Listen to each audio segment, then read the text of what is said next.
Estamos a viver uma hora de extraordinário entusiasmo e fervor. É esta alternância dos partidos que caracteriza as sociedades que aceitam o modelo da democracia ocidental. O Partido Comunista o que não fica é num governo para calcionar uma viragem à direita. Não fica num governo para apoiar medidas antidemocráticas, antipopulares. O movimento foi para mim uma surpresa. Creio que todos nos devemos felicitar o movimento das Forças Armadas pelo alto serviço que prestaram à nação.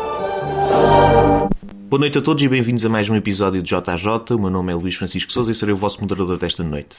Esta semana temos as eleições em Espanha, a questão dos professores e o golpe de Estado na Venezuela. Mas primeiro, os meus convidados. À minha direita tem Francisco Camacho, presidente da Juventude Popular de Lisboa. À minha esquerda tem Duarte Marçal, membro do secretariado da Federação da Área Urbana de Lisboa, que eu vou passar a apelidar da FAU. E à minha frente ao centro, Cristiano Gaspar, presidente da Juventude Social Democrata do Fundão. Camacho, vamos começar contigo. Espanha, tivemos eleições recentemente. Achas que me consegues dar aqui um breve apanhado de como é que se vai reformar? Quais são as grandes conclusões que vamos tirar deste ato eleitoral? Como é que ficou o novo sistema político? Quem perdeu? Quem ganhou? Como é que vai ficar a Espanha atual? Muito bem. Não é muito fácil tirar grandes conclusões ou pelo menos ter grandes certezas face ao futuro de Espanha. Mas ainda assim é possível, em primeiro lugar acho que é uma nota que é mesmo bastante saudável, foi a grande participação que houve nas urnas, mais de 75% do eleitorado espanhol foi votar e isso é um motivo de contentamento, mas que também acho que tem um grande motivo e que espelha o contexto espanhol, que é um contexto de grande fragmentação política, de grande fragmentação social e cultural. No quadro das eleições que resultou uma composição parlamentar muito diferente, quer dizer, nos destinos governamentais não há uma ilação muito segura sobre qual será o governo em Espanha, mas o PSOE, na minha opinião, sai como um dos vencedores da noite, passa a ter 123 deputados, quando no último ato eleitoral tinha tido 85, portanto há um crescimento muito significativo, e ao invés, aquele que era o grande partido de direita, do bloco de direita em Espanha, o Partido Popular sofre uma derrota monumental, passou de 137 deputados para 66 deputados, portanto dilui-se em metade. Curiosamente, apesar desta mudança nos dois grandes partidos, acho que há uma circunstância que se verifica. Terminou definitivamente o bipartidarismo em Espanha. Quando tínhamos estes dois grandes polos, já no último ato eleitoral em 2016 já se percebia que esse caminho seguiria com uma emancipação do próprio Podemos e do Ciudadanos. Neste caso foi muito evidente, porque tivemos o PSOE em primeiro lugar, o PP com 66 deputados, o Ciudadanos tem um crescimento também. Eu acho que é um vencedor, mas não é um grande vencedor, passa a ter 57 deputados quando tinha 32. O Podemos é um dos derrotados porque tem uma diminuição quase de 30 deputados, perde 30 deputados, mas ainda assim é um derrotado que pode fazer aqui influência na agenda de Espanha. E por último temos um crescimento e o aparecimento de um partido de ruptura com o Partido Popular, o Vox, que beneficiou desta polémica muito. E eu acho que é isso. Eu enquanto pessoa que tenho carinho pelo CDS-PP, o meu partido, à partida em Espanha, seria o Partido Popular, também pela proximidade que temos a nível de pilares ideológicos e de princípios, mas a verdade é que o Partido Popular pagou fatura, não tanto do Pablo Casado, porque acho que o Casado até tem um bom perfil e um perfil interventivo, de boa preparação para o exercício do cargo, mas sofre com o escândalo de corrupção e com a fragmentação à direita, porque o Ciudadanos até há bem pouco tempo se afirmava como um partido de centro, com uma gênese liberal, mas teve necessidade também de deslocar o discurso um pouco mais para a direita. E surge o Vox, que é um partido de dissidentes do Partido Popular, que acaba por ter 24 deputados. Portanto, o quadro, eu acho que é um quadro muito, muito fragmentado. Note-se que isto é relevante. Nenhum dos blocos tem condições para prefazer a maioria necessária para ter um quadro parlamentar estável, que são de 176 deputados. O PSOE com o Podemos fica perto, mas não consegue. e a direita, naturalmente, com estes 3 partidos, também não consegue fazer este mínimo 176. A única solução, do ponto de vista de uma maioria no quadro parlamentar, seria se o PSOE, o Podemos, seguissem uma fórmula que não resultou, que era a forma de fazer um acordo com pelo menos um partido independentista. No caso em particular, acho que a Esquerda Republicana da Catalunha poderia ser essa solução. Agora é um partido claramente nacionalista, cujo líder principal está preso, e aguarda-se alguns desenvolvimentos judiciais, mas é um contexto muito crítico e eu francamente acho que o PSOE, apesar de ter embarcado muitas vezes num discurso radical, podemos dizer isto, não tanto do ponto de vista de modelo económico ou laboral, mas nesta circunstância e nesta gestão dos nacionalismos, porque se sentou à mesa com a Catalunha, foi isso que ditou o seu fim, até pelo chumbo do orçamento. Terá muitas dificuldades. Acho que o PSOE vai fazer é continuar aqui um bocadinho numa onda de instabilidade, procurar acolher e beneficiar do crescimento da economia espanhola, e num futuro eu diria que até não me surpreenderia que dentro de um ano tivéssemos um novo ato eleitoral, aí se calhar com as coisas mais esclarecidas. Última nota que queria dar: a direita em Espanha, havia grande expectativa, até há cerca de 2 meses tínhamos sondagens que davam a possibilidade destes 3 partidos replicarem um pouco o que aconteceu na Andaluzia. Isso não se verificou, mas é particularmente interessante perceber que, enfim, eu acho que isto é um argumento sempre perigoso, porque pode hipotecar um bocadinho este espírito de iniciativa democrática e de aparecimento de outras plataformas, mas objetivamente a fragmentação do eleitorado e dos partidos à direita prejudicou uma solução governativa para a Espanha nestes moldes, pela simples circunstância de que, apesar da direita ter tido mais votos nestes 3 partidos, portanto Ciudadanos, Vox e Partido Popular, do que em 2016, o conjunto destes deputados, fruto do modelo eleitoral espanhol, diminuiu. Cristiano, vamos pegar aqui no que o Francisco Camacho acabou de dizer. O PP foi o grande perdedor destas eleições, portanto o partido mais tradicionalmente de direita espanhola sai derrotado.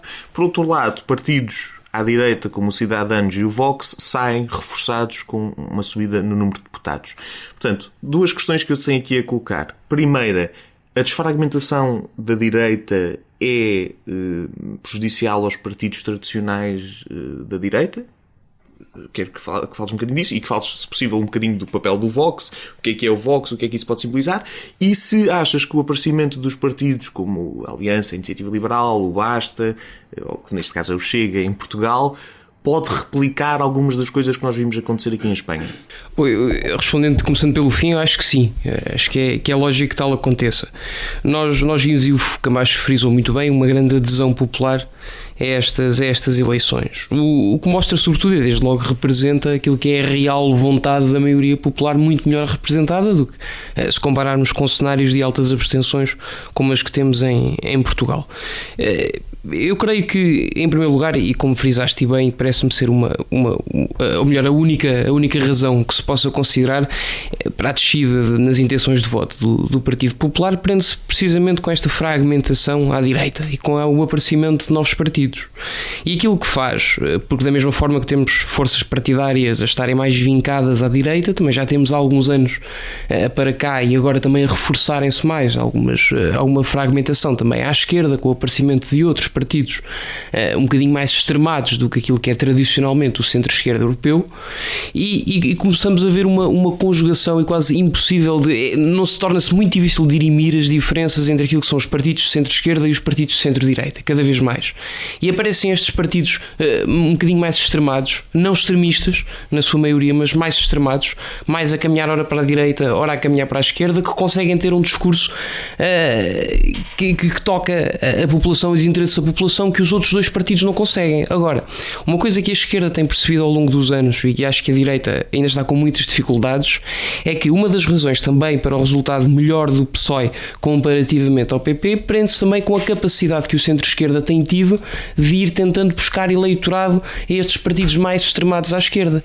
E acho que a direita, tanto na Espanha como mesmo em Portugal, tem tido alguma dificuldade em assumir um discurso que consiga também trazer o eleitorado, ou evitar a fuga do seu eleitorado, que tem interesses que são diferentes dos interesses e que que género de tinha. discurso é esse já agora? Alguns chavões em particular que me possas...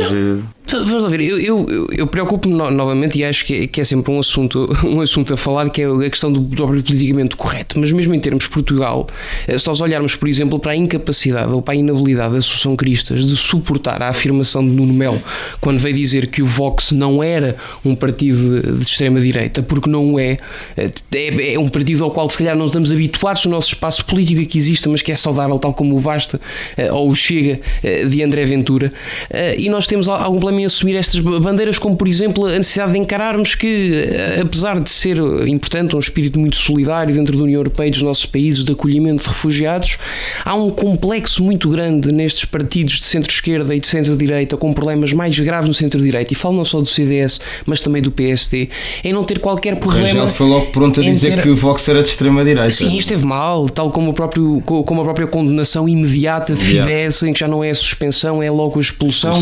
Eu acho que são coisas que exigem um bocadinho mais de ponderação. E aquilo que temos visto é que a direita não tem conseguido adaptar-se a estes novos ciclos políticos, a esquerda tem conseguido um bocadinho melhor, e acho que temos que até tem encaminhado noutro sentido, que não é saudável para isto. Isto já retomo as eleições espanholas para terminarmos só agora em relação à questão portuguesa, que é, por exemplo, até vermos o caso do CDS a aprovar as passadeiras LGBT arco-íris numa grande avenida. Não tem grande significado político, não tem grande consequência prática, mas tem um significado político muito grande. Há diferenças. E a própria Associação Cristas teve já a vir dizer a público que não concordava com aquela adoção, ou seja, não se entende muito bem aquilo que é o rumo. E a esquerda e o centro-esquerda não se importam de assumir aquilo que são tradicionalmente bandeiras mais extremadas e têm conseguido sobreviver um pouco mais com isso. Depois, o reflexo que eu noto é que se antes tínhamos uma conjuntura parlamentar em Espanha que não era fácil, daí o chumbo do orçamento, continuamos a ter uma conjuntura parlamentar que não é fácil. E acho que isso implica também começarmos a fazer de alguma forma uma reflexão em relação àquilo que são os nossos sistemas eleitorais, e se de alguma forma não devíamos procurar também uma reforma ao estilo que permita maior estabilidade e que facilite aquilo que são criações de maiorias parlamentares, porque acabamos por ter quadros com uma diversidade partidária tal que acabam por ter nas mãos decisões importantíssimas, como por exemplo o Bloco e o PCP estiveram em Portugal na formação do governo, enquanto que representam uma franja muito reduzida do eleitorado, mas no entanto têm um poder muito desproporcional relativamente àquilo para o qual estão mandatados. Duarte, vamos passar para ti. Pegando aquilo aqui num bocadinho, breve contextualização, o PSOE, o PSOE, sai altamente reforçado e sai o grande vencedor destas eleições. Já o Podemos, apesar de ter subido o seu eleitorado, não teve assim, foi uma vitória ligeiramente pírrica. Vamos pegar aqui um bocadinho no que o Cristiano disse. Achas que os partidos de centro-esquerda, primeiro, têm conseguido sugar o eleitorado dos partidos mais radicais de esquerda? E segundo, sabendo que a governação que o António Costa tem tido tem sido muito bem vista a nível internacional por alguns meios de comunicação mais ligados à esquerda, achas que isto é uma possibilidade governativa que se vai replicar em Espanha? Vamos ver um governo parecido como o português? Boa noite a todos. É o seguinte, para conseguir responder à tua questão, eu acho que temos de deixar aqui algumas notas, que é, por um lado, apesar de Espanha ser um partido irmão, não é? E um país irmão que está aqui ao nosso lado, eu acho que a sociedade portuguesa e a sociedade espanhola não têm nada a ver uma com a outra, pelo menos na história recente elas seguem percursos diferentes, uma sai de uma revolução de ruptura, outra de uma reforma, pronto, que alterou o governo fascista para uma monarquia constitucional. Agora, se por um lado, no plano sociológico, estas sociedades são diferentes, eu acho que no plano das elites políticas pode haver uma conversão ou outra, ok?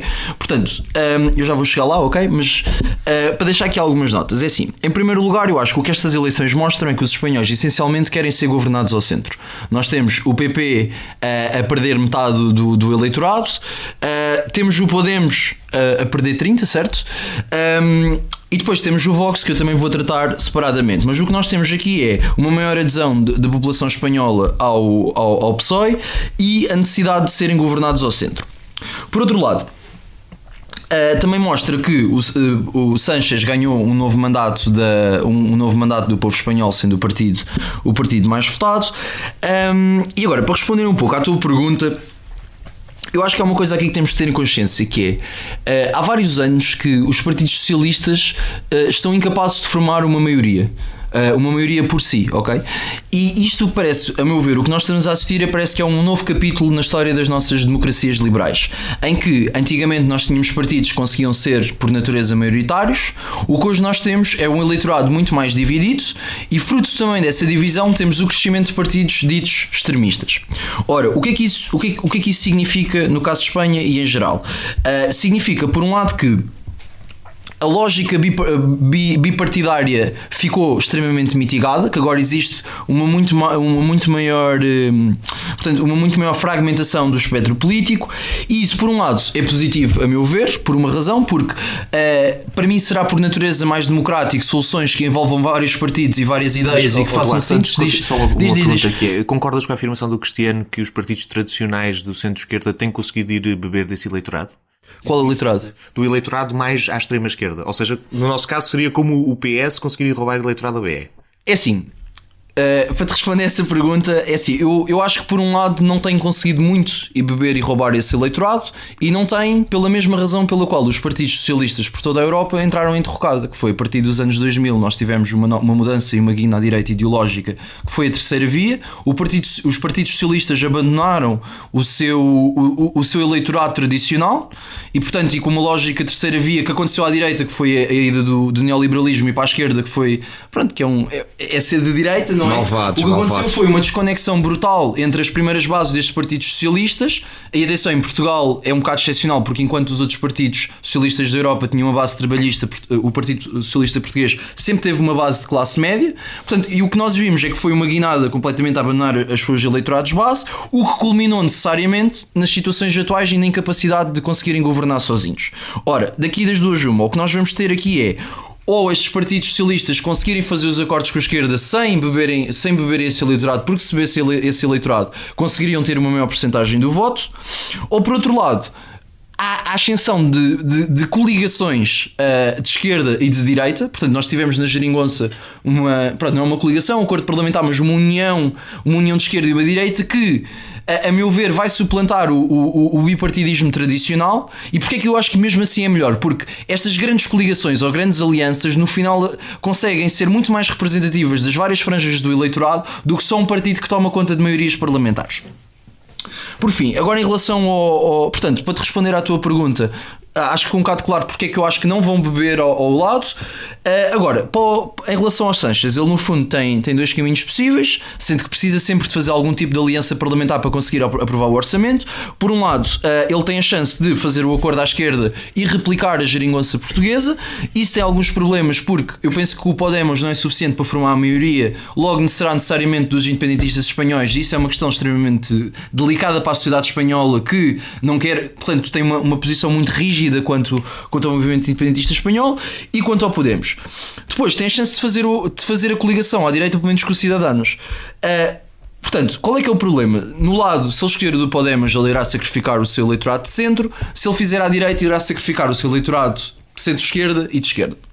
A meu ver, eu não tenho ainda a certeza nem grande opinião sobre o que é que sucederá a seguir. Penso que o mais vantajoso seria a replicação da geringonça, porque em ambos os casos temos sacrifícios, e acho até que para a saúde do Partido Socialista Espanhol, ele deve retomar as suas bases sociais-democratas, não é? De esquerda, que terá muito mais chance de conseguir a maioria. Por fim, uma última nota sobre as eleições espanholas. Nós vemos o aparecimento do Vox. Eu já me questionei bastante se podemos chamá-lo ou não de extrema-direita. E nesse sentido, eu acho que quando nós chamamos alguma coisa, quando chamamos alguma coisa, os conceitos têm elementos essenciais. E eu acho que existem alguns elementos essenciais do conceito de extrema-direita que serão comuns ao Vox, não é?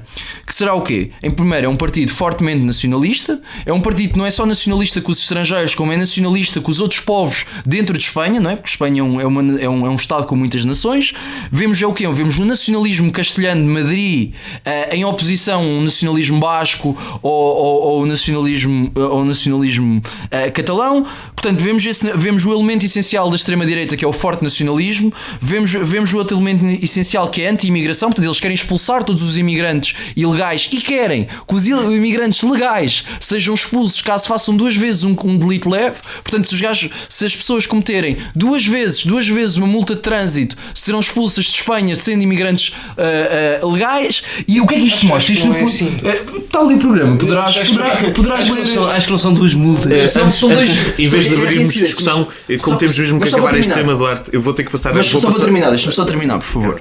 O que é que isto para mim demonstra e porque é que podemos associar à extrema-direita? Porque tem um discurso de us versus them. E quem é que são o them? Quem é que são o eles? O eles são todos os estrangeiros, e não só os estrangeiros, mas como também os povos de Espanha que não correspondem àquela maioria castelhana. Camacho, vou dar 30 segundos para responder isto, especialmente depois das declarações do Nuno Melo em relação ao Vox. Quero saber qual é que é a tua opinião sobre isto. 30 segundos. Deixa-me dar só um à parte, que eu acho que das eleições espanholas retira-se outro fator que também se pode ver para Portugal, que é Sánchez é um sobrevivente. Sánchez em 2016 tinha tido o pior resultado de sempre do PSOE. E hoje, passado 3 anos, conseguiu sobreviver, foi a novas eleições internas no seu partido e triunfou. E portanto isso pode ser também uma análise perante o nosso quadro nacional.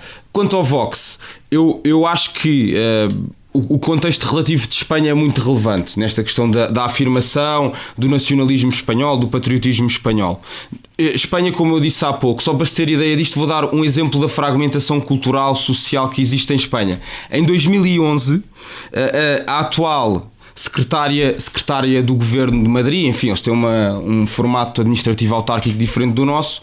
Em 2011, esta dirigente do Podemos, e que hoje é a número 2 do Governo de Madrid, entrou numa igreja católica universitária com outras mulheres e despiram-se em grande protesto face à Igreja Católica. Qual é a relevância disso? É a relevância disso. Porquê? Qual é a relevância? Não vamos entrar no debate. Há um choque cultural muito grande que dita que, por um lado, o Vox, enquanto partido conservador que é, firma essas bandeiras de um modo mais radical. Portanto, ele firma-se radical porque houve uma ação individual. É um exemplo. Há uma grande cisão mesmo. E só quem não vê a realidade espanhola é que não pode. Não é de extrema-direita. Para mim não é um partido de extrema-direita, não tenho problema em dizê-lo. Porque a afirmação do nacionalismo que tu consideras como uma supressão das autonomias e das liberdades dos povos que estão em Espanha é, por um lado, a supressão da autonomia formal e administrativa, claro. Mas o Vox não tem nenhuma agenda de omissão cultural das identidades que existem em Espanha. Sim, senhor, isso é o que significa a retirada da autonomia. Não é. Isso é um processo administrativo, de gestão política. Um exemplo claro disto: na Catalunha, o governo, acho que temos escolas que deixaram de lecionar o castelhano. Certo. Ora, o Vox não propõe o oposto, não propõe que se deixe de lecionar o castelhano. Mas é isso que significa a retirada da autonomia.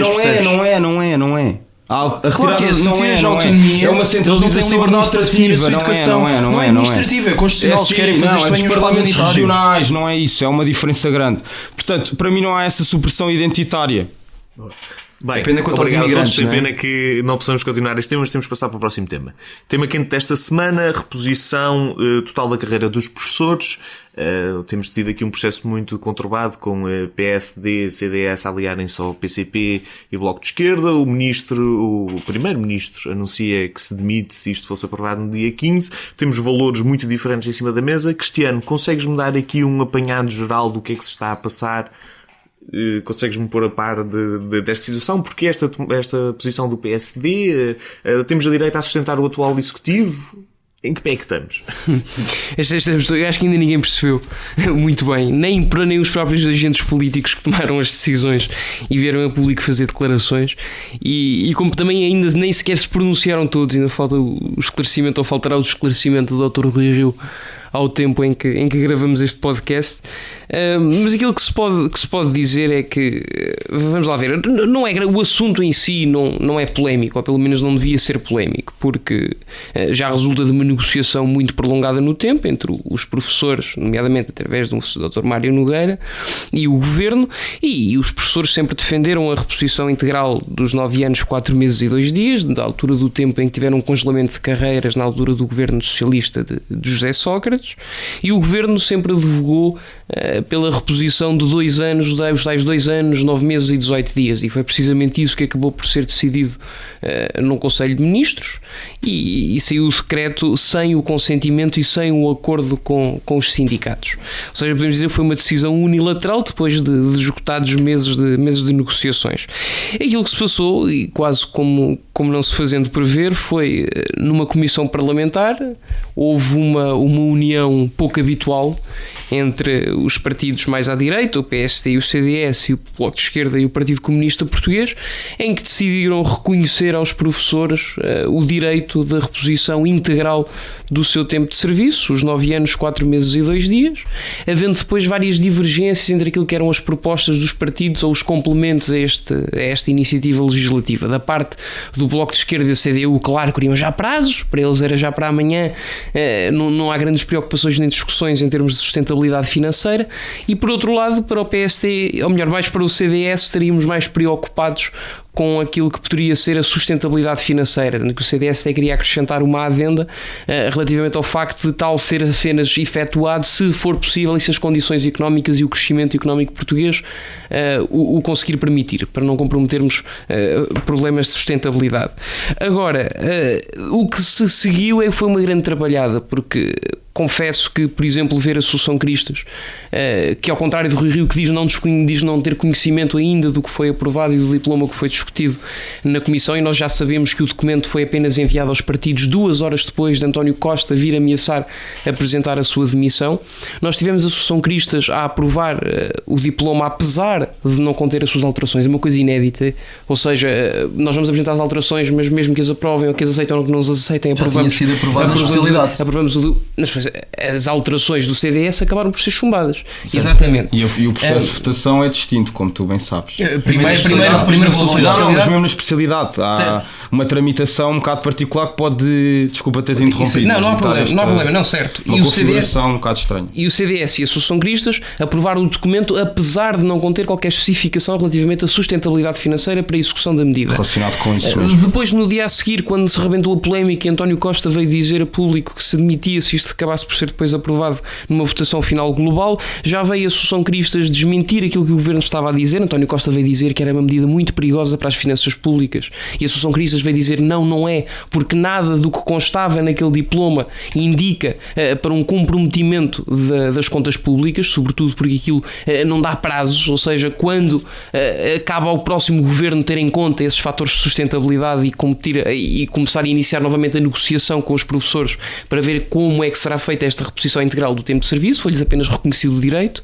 Tivemos Cristas a vir dizer não é assim, não compromete de todas as finanças. Eu não quero estar a desviar, a tua intervenção está a ser fenomenal, mas quero que fales de um ponto em particular, que é, a nível político, o Rui Rio tem-se pautado por um silêncio em relação a este assunto. Eu acho que parece... politicamente, qual é que é a natureza desta jogada? Qual é que é o propósito? Eu acho, para já, é mostrar que não é António Costa, com certeza, que vai marcar a agenda política e partidária dos partidos. O PSD responde quando deve responder, responde quando está preparado para responder e não segundo os timings da comunicação social.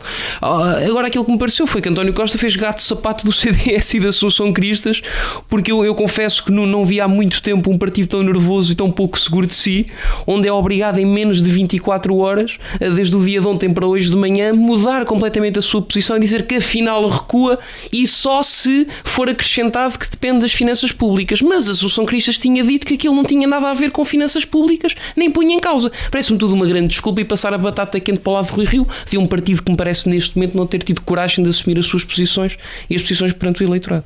Obrigado, Cristiano. Duarte, vou-te ler aqui uma frase muito rápida que é legítimo pensar-se que o PS não pode assumir responsabilidades de governo quando entende que as políticas a que fica obrigado tornam essa gestão insustentável. Isto foi preferido pelo Carlos César em justificação de porque é que o PS não pode defender esta reposição integral da carreira dos professores. Como é que tu justificas esta política fiscalmente mais conservadora que o PS está a ter? Temos aqui uma mudança de posições. Como é que o PS se está a colocar perante esta matéria? Bom, então, é o seguinte, respondendo concretamente à tua pergunta e depois fazendo a análise da situação política, é o seguinte: não há nenhum governo que faça planos de governo para 4 anos. Os planos do governo não devem ser a 4 anos e muitas das coisas que são feitas são para durar para mais tempo. Daí que, quando nós temos este diploma aprovado, isto vai influenciar um próximo governo e vai influenciar todos os outros governos. Portanto, faz sentido que o Partido Socialista veja isto como condições de governabilidade, porque qualquer governo cauteloso e responsável não faz planos a 4 anos para depois eles serem desfeitos no próximo governo.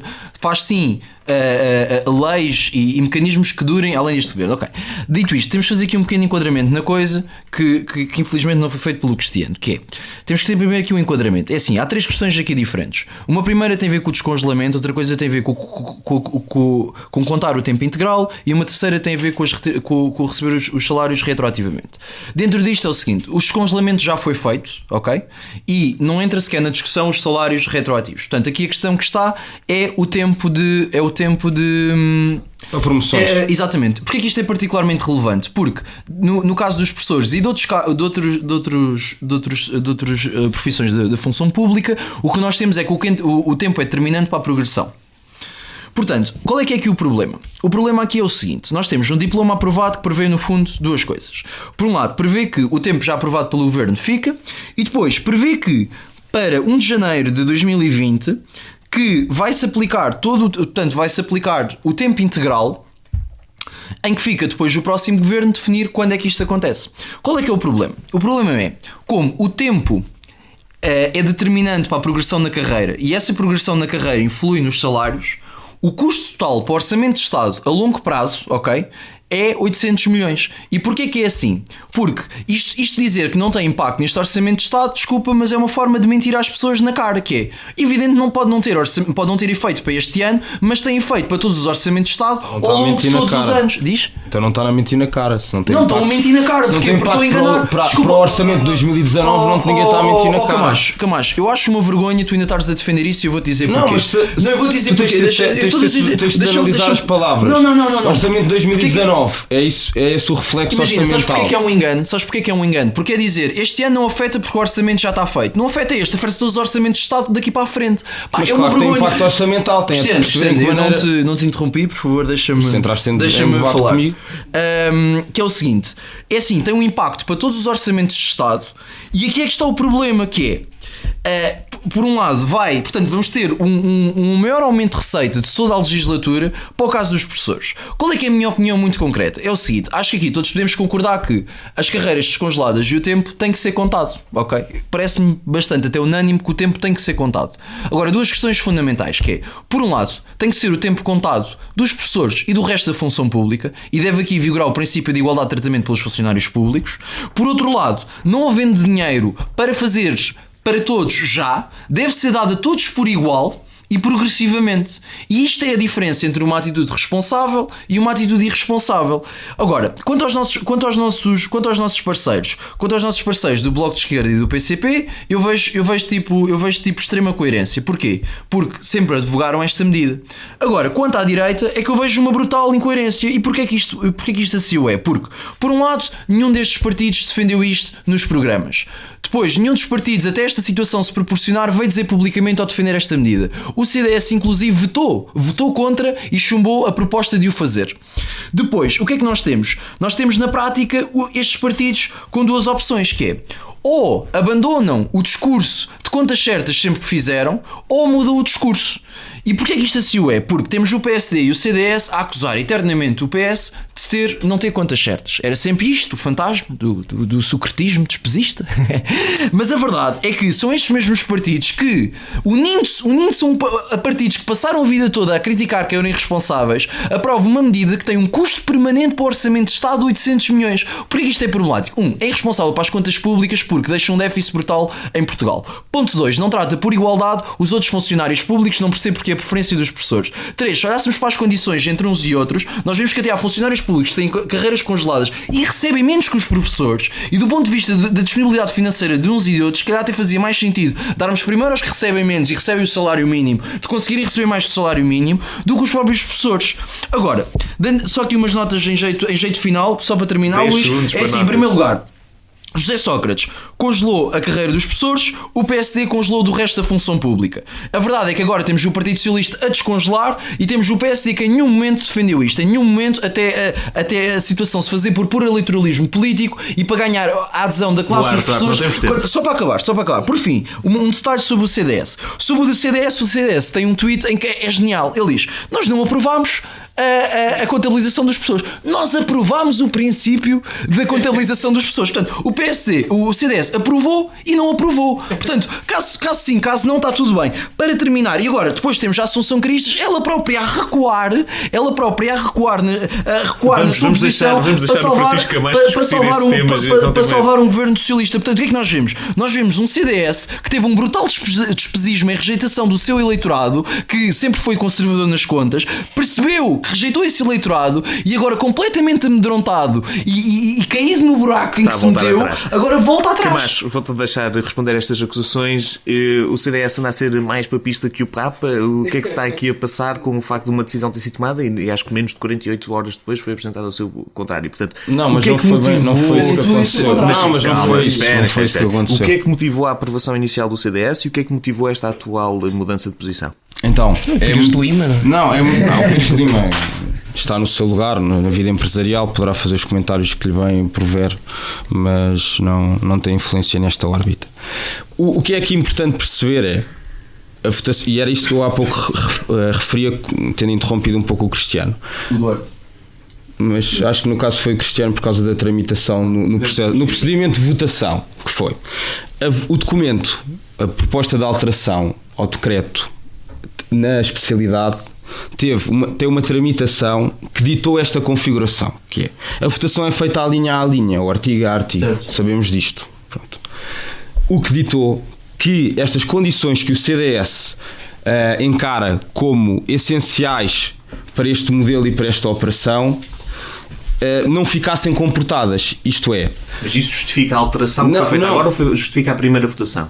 Justifica a primeira votação e dizer que não houve alteração nesse enquadramento. O que se passou foi o CDS votou um conjunto do articulado e esse articulado é votado número a número, a linha, norma a norma, certo? E portanto houve um consenso entre os diversos partidos, com exceção do PS, para um articulado, só que essa votação é feita em cadência. Quando o CDS apresenta estas condições que são verificar-se condições económico-financeiras do país, designadamente em função da taxa de crescimento do PIB, a possibilidade de revisão do estatuto de carreira do docente e outras condicionantes, este aspecto que era importante para o CDS estar previsto no documento não foi aprovado, porque a votação do documento não é feita na generalidade. Porquê que o CDS votou favoravelmente? Porque porque o documento é votado de artigo a artigo. Então, este foi um dos últimos pontos a incluir no artigo. Mas já estavam aprovadas outras normas para a disposição para a alteração. Só concordo com uma questão, desculpa lá. Portanto, o CDS encara estas disposições e estas condições. Não foram enganados.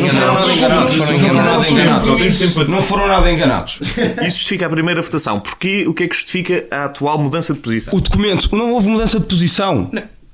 Não houve mudança de posição. O CDS apresentou um documento e desse documento resultou um documento final dos vários diplomas apresentados entre os partidos, que tiveram entre eles um conjunto de artigos que foram aprovados e resultaram no documento final. Exatamente. Artigo a artigo. Este artigo não foi aprovado. Esse documento que tu falas, e bem, que enfim tem-se gerado aqui um grande sururu, também é um modelo que se calhar podíamos pensar um bocadinho melhor para o nosso sistema parlamentar, esta falta de ligação e de informação. Eu confesso que não fui como ao Rui Rio, também não tenho essas responsabilidades, mas este líder que se assume, enfim, como é o líder do partido com mais deputados no quadro parlamentar, veio fazer uma intervenção pública a dizer que ainda não tinha lido o documento. Portanto, em vez de se remeter ao silêncio, que entretanto continua a prolutar e ainda não afirmou a sua posição, revela uma ignorância e uma negligência um bocado preocupante. E, enfim, eu sei que há uma falta de entrosamento com o seu grupo parlamentar. Mas voltando a focar-nos no CDS. Exatamente. Portanto, este documento que vai ser votado agora na generalidade, correto? não comporta as condições que o CDS entende como fundamentais, que eu elenquei aqui. Certo. E portanto, não, há uma diferença considerável. Então vais ter que me explicar a nós e aos nossos ouvintes. Parece-me completamente Não é. O documento final. Porque a comunicação social então dá a entender que há uma primeira aprovação e depois há uma retirada. Há uma primeira aprovação que resulta de um conjunto de aprovações que são feitas na votação nas pessoas. Sim, mas a Assunção Crista já veio suportar essa votação já depois dela Tal e ter qual, ocorrido tal e e qual. tudo ter sido votado. Assunção Cristas detectou uma tática eleitoralista de António Costa muito clara. de António Costa. Recua na posição porque... Não recua na posição. Não recua na claramente posição. não recuou. Só porque Assunção Cristas não disse qual Camacho. seria o seu sentido de voto no dia 15 de maio, que eu creio que será o dia em que se procederá à votação deste documento na generalidade. Camacho. A proposta de alteração. Eles só aprovariam se houvesse o compromisso dos outros Não. partidos de disponibilidade financeira. Pronto, Eles Duarte, podes fazer uma análise de estratégia do CDS nesse quadro, nessa votação na especialidade, que pode merecer a tua censura. Agora, não houve uma mudança de comportamento por parte do CDS-PP nesta evidente que matéria. houve. A própria comunicação social diz, Francisco, parece-me lógico. Pois, A Assunção Cristas a comunicação veio... social tem um conjunto de interpretações muito dispares e às vezes os partidos também poderão ter uma dificuldade, e aí eu dou os méritos a António Costa, na capacidade de transmitir opinião e de vincular a É verdade, a o CDS comunicação trocou-nos a social. volta a todos. Não. Sim, Faço uma crítica ao meu partido. Acho que o meu partido não soube comunicar o seu posicionamento, tanto nos quadros como à comunicação Mas social. concordas Agora, com o posicionamento factos, do partido? Concordas que o CDS tenha estado ao lado do Bloco de Esquerda e do Partido Comunista naquilo que é a reposição a uma classe da função pública Em e não vez às das outras restantes? classes? Não, mas Duarte, tu tens de ser exato nos termos. Estamos a Cristiano. falar, mas agora era para o Duarte. Mas depois responder à minha pergunta. Depois já respondo à tua pergunta. Há diversos setores da função pública. Estamos a falar de 3 setores na função pública que são os setores especiais: educação, onde se inserem os professores, o quadro das Forças Armadas e as Forças de Segurança. No caso deste setor especial, na restante função pública já houve uma reposição um bocado distinta. Não houve nada. Não houve nada. Nós Na não temos educação tempo. não repuseram o tempo além dos professores. Isso é Nós uma não vergonha. temos tempo. Mas já há avaliações diferentes, há critérios diferentes. Mas também quanto ao tempo. Certo, Duarte, é verdade. Porque é a desigualdade que Não temos tempo. Mas isso é agora. uma pergunta que tu também tens de fazer ao teu partido, porque o teu partido... Não, mas eu não concordo, já te disse. Eu acho que deve ser dado então, tudo mas por vamos igual. fazer, então vamos fazer Agora, essa análise séria também dar da tua 9 anos parte. aos professores Vamos é uma fazer essa vergonha. análise séria uma da vergonha. tua parte, porque em 2017, quando da votação em sede de Lei de Orçamento de Estado para o ano 2018, o PS já previa esta possibilidade, e para o ano 2019 também já prevê um montante específico para a reposição das carreiras dos Quem não previa a professores. possibilidade era o CDS, que se juntou ao Bloco Não de é Esquerda e verdade, ao não é PCP verdade. para aprovar uma coisa que nunca teve no programa, percebes? Bem, meus senhores, vou aproveitar esta pausa, vamos ter que passar para o último tema, tem pena, porque isto ainda tinha muito aqui para ser discutido. Venezuela, temos muito pouco tempo para discutir este tema. Duarte, dou-te 2 minutos para fazeres-me aqui uma breve contextualização e dás-me a tua opinião sobre o atual golpe de Estado na Venezuela. Pronto, é assim, não sei se será possível em 3 minutos, mas eu vou tentar ser muito breve. Eu acho que isto precisa necessariamente de um enquadramento para percebermos como é que chegámos à situação atual e como é que Guaidó representa esta situação. Muito sucintamente, nós temos nos anos 90, antes da era Chávez, a Venezuela como um país profundamente desigual, já com algum desenvolvimento económico, é verdade, e depois nós temos em 1998 Hugo Chávez a ganhar as eleições, em que vai referendar uma nova Constituição e que começa a era chavista. Dentro desta era chavista, o que é que nós temos? Nós temos a nacionalização de setores Vamos chaves. saltar diretamente para agora para as duas Assembleia Mas eu acho que é um pouco Constituinte e difícil ver. Assembleia... Ok, pronto. Não falando aqui do desenvolvimento que a Venezuela passou, de passar de 175 no início do desenvolvimento humano para 78. Portanto, isto dá para ver o nível brutal de empoderamento e de qualidade de vida que os venezuelanos sentiram. O que é que nós temos? Nós temos Maduro a ganhar as eleições. E o que é que ele herda? E já agora, isto também tem que deixar claro, a Venezuela nunca foi, durante Chávez e até a eleição de Maduro, nunca foi uma não-democracia. Nós temos institutos de observadores internacionais como o Jimmy Carter, que disseram que todas as eleições da Venezuela foram free and fair, a maior parte da economia venezuelana é privada e a maior parte dos mídias são livres e são contra o governo, o que mostra instituições necessárias ao florescimento de uma democracia.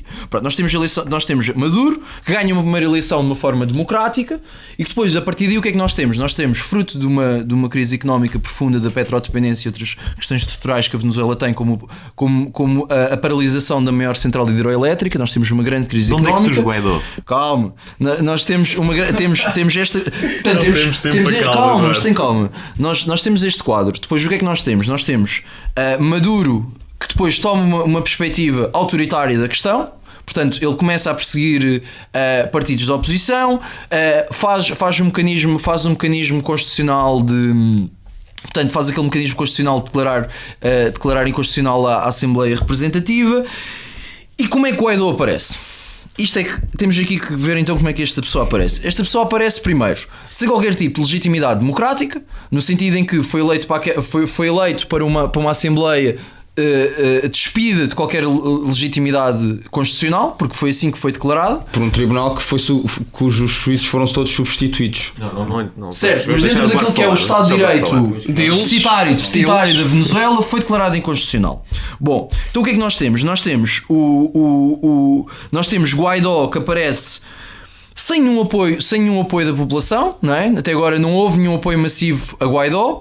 Tem o apoio, também não tem o apoio maioritário dos militares, mas ele tem o apoio dos Estados Unidos da América, que passou os últimos 40 anos a interferir em todos os países da América Latina, que tentou um golpe de Estado contra Chávez e que inclusive instituiu uma série de ditaduras por toda a América Latina. Agora, qual é que é a minha oposição sobre isto? Portanto, ele parece não ter nenhum apoio, até agora não vi nenhum projeto como é que há de melhorar a Venezuela, não vi até agora nenhum projeto sobre isso, não sei se ele vai envergar um caminho neoliberal, se vai continuar a Revolução Bolivariana, não sei qual é que é, penso que obviamente não irá continuar a Revolução. Agora, qual é que é a minha perspectiva, e agora num minuto, qual é que é a minha perspectiva sobre este assunto? É assim, essencialmente existem duas questões. Uma, por um lado, que é o reconhecimento internacional de Guaidó, que teve o apoio de 58 países, portanto, que nem sequer mais de metade dos países no mundo, e temos o outro caso, que é o boicote económico à Venezuela. É assim, em primeiro lugar, quanto ao reconhecimento, eu acho que é completamente ilegítimo o reconhecimento a Guaidó. Porquê?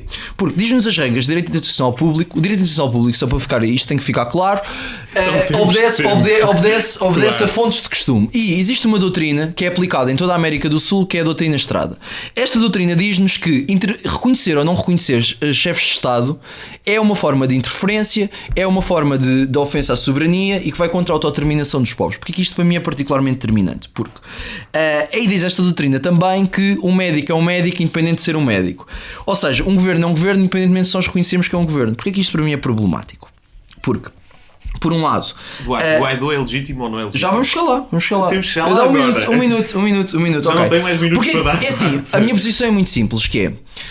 Os governos europeus e dos Estados Unidos não devem interferir na questão. Não devem interferir na questão, porquê? Não devem interferir na questão porque devem só reconhecer Maduro. Eu acredito que os povos não devem ser interferidos, excepto se tiverem chances de atacar outro país ou tiverem a praticar um genocídio, e nós devemos reconhecer Maduro, independentemente se ele é democrata ou não, da mesmo modo que eu acho que devemos reconhecer a Arábia Saudita, tendo instituições muito mais antidemocráticas do que a Venezuela. Porquê? Porque cada povo tem que fazer o seu caminho para a democracia e tem que fazer o seu caminho de forma autónoma. E uma última questão, em 30 segundos, vai ser em relação à questão económica, que é o que foi feito por parte da Europa é maquiavélico, que é um país que enfrenta uma crise económica aguda, e o que é que nós fazemos? Nós vamos boicotar aquele país, vamos agudizar ainda mais a situação económica para a população se virar contra o establishment do Maduro. Isto para mim é terrorismo económico, é ilegal pelas regras do direito internacional público, e o que cabe aos governos ocidentais são duas questões. É, por um lado, reconhecer Maduro, não interferir na questão até haver um genocídio ou uma guerra, e em segundo lugar, ou ajudar o país economicamente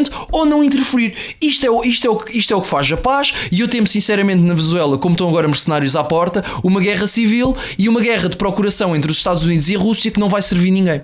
Cristiano, vou-te pedir que comentes esta situação, que me fales brevemente do que achas da legitimidade do Maduro, que é contestado. O povo saiu à rua, mas os militares não o apoiaram, e peço que me fales também desta questão do posicionamento internacional. O povo é muito... Certo. Não é uma maioria do povo. E peço que me fales desta questão da interferência do papel que a União Europeia e que a América e a Rússia e a China tenham tido neste assunto. 3 minutos, Cristiano, desculpa. Não há problema.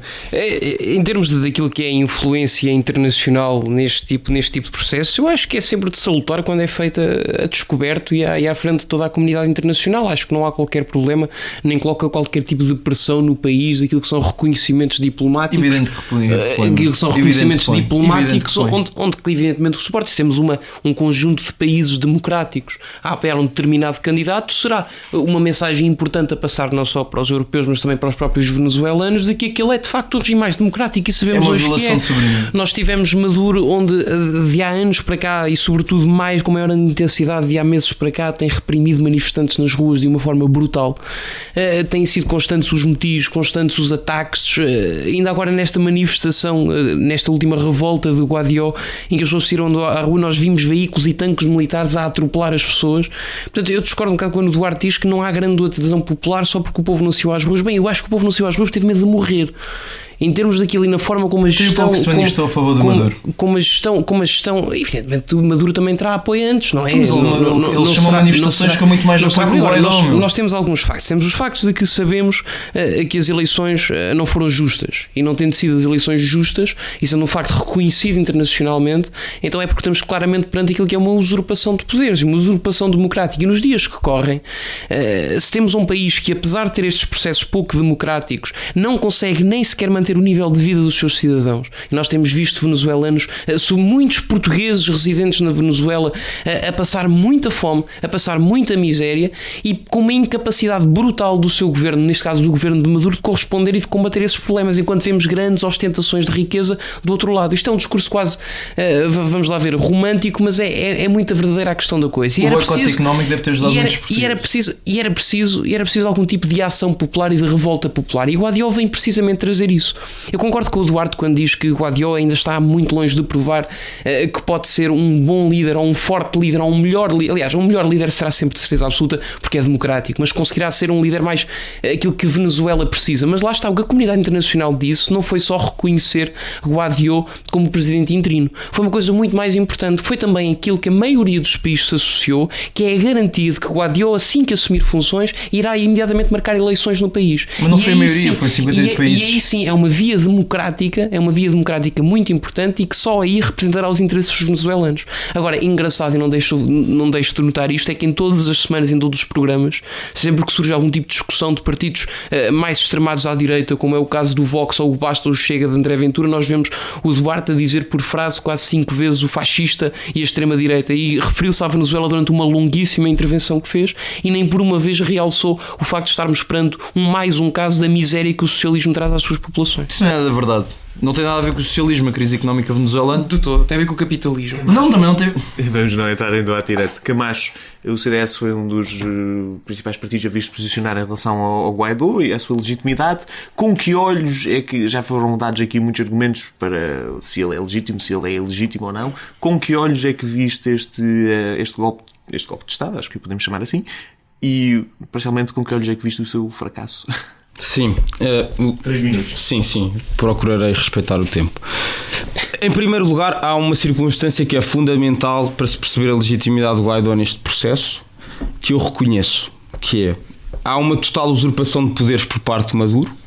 Prova disso mesmo é que o Tribunal Supremo de Justiça na Venezuela declarou que o governo de Maduro não era legítimo, e ainda assim Maduro usurpou o poder judicial. Houve uma decomposição do corpo que constituiu o tribunal, e aí sim ele elegeu um novo colégio para preencher o âmbito de atuação deste tribunal, e que, por sua vez, de um modo particular, disse que a Assembleia Nacional estava desprovida de poderes e, portanto, dentro da sua normal atuação, não tinha, as suas deliberações não vinculavam. Portanto, é dentro deste quadro que nós estamos a falar. Nós não estamos a falar de um tribunal que há um Estado com uma separação de poderes incrível, em que não há suspeitas sobre manipulação política, sobre isso não interessa para nada para o reconhecimento. Nós reconhecemos a Arábia Saudita. Não é isso, Eduardo, por favor, deixa-me falar. A Assembleia Nacional da Venezuela, no quadro que reconheceu Guaidó como seu representante, é legítima. Materialmente legítima. Não é formalmente legítima porque Maduro manipulou o sistema venezuelano para a sua atuação. E, portanto, social?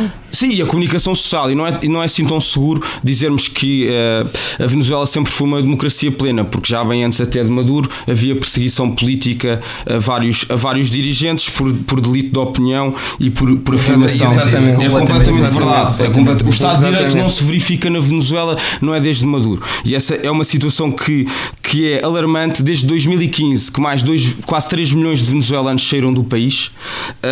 Há uma crise demográfica sem precedentes, as estruturas não respondem e o Parlamento Europeu, na minha opinião, e bem, afirmou, votou e deliberou uma resolução que teve a maior parte do apoio das pessoas, dos partidos que estão aqui representados pelas pessoas à mesa, embora, por exemplo, Pedro Silva Pereira se tenha abstido de uma resolução que dizia tão só isto, que era que se permitisse a ajuda humanitária à Venezuela, coisa que Maduro não tem permitido, que se pugnasse pelo fim da repressão que existe neste momento, acho que isso é claro, e uma solução que ditasse um caminho de eleições livres. Portanto, esta é a nossa posição, num quadro que é muito complicado também na esfera internacional. Nós dizermos por si, é óbvio que o preferencial seria naturalmente que a Venezuela, enquanto Estado soberano que é, houvesse uma possibilidade do seu povo deliberar pacificamente este processo. Essa resolução está inquinada porque quem dirige o poder tem manipulado diversamente os seus sistemas, conta na órbita internacional com o apoio de alguns Estados, como o Estado russo, e portanto há uma ingerência internacional, desde logo com a esfera de Maduro, e portanto é um quadro muito preocupante. Eu não perspectivo que haja uma resolução fácil para este tema. O golpe do Guaidó, acho que hoje podemos dizê-lo, foi fracassado, na minha opinião, infelizmente, porque esse seria um caminho dentro do quadro nacional e dos povos venezuelanos para resolver de um modo pacífico e livre, pacífico quer dizer, as coisas já estão completamente extremadas, mas que possibilitasse esta resolução nacional. Duarte, vou-te dar 1 minuto. Não, eu acho que não preciso mais. É o seguinte, a matéria do reconhecimento não depende se o Estado é ou não uma democracia.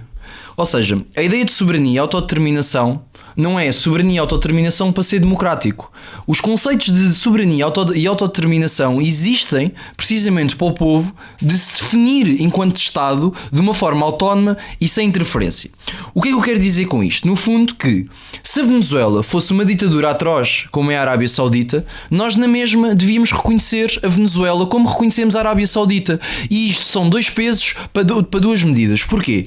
Porque no fundo a Arábia Saudita é muito mais antidemocrático do que a Venezuela.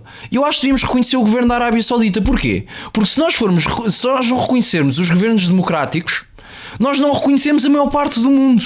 A maior parte do mundo não é democrático. Nós reconhecemos a China e a China é claramente antidemocrática. Porquê? É formalmente democrática, não é? Não, mas é materialmente antidemocrática. Como é formal e materialmente antidemocrática a Arábia Saudita. E o que é que eu quero dizer aqui? A lógica é, isto muito rapidamente, que é assim: existe um princípio de autodeterminação. O princípio de autodeterminação é eles formarem um Estado sem interferência. Se esse Estado é uma tirania ou é uma democracia, é algo que não devemos interferir. Não porque eu acho que não temos um dever enquanto humanidade, mas porque acho que essa interferência gera mais desumanidade do que gera humanidade. E é com estas palavras então que acabamos o programa de hoje. Resta-me só agradecer a vossa presença e vemo-nos para a semana. Muito obrigado.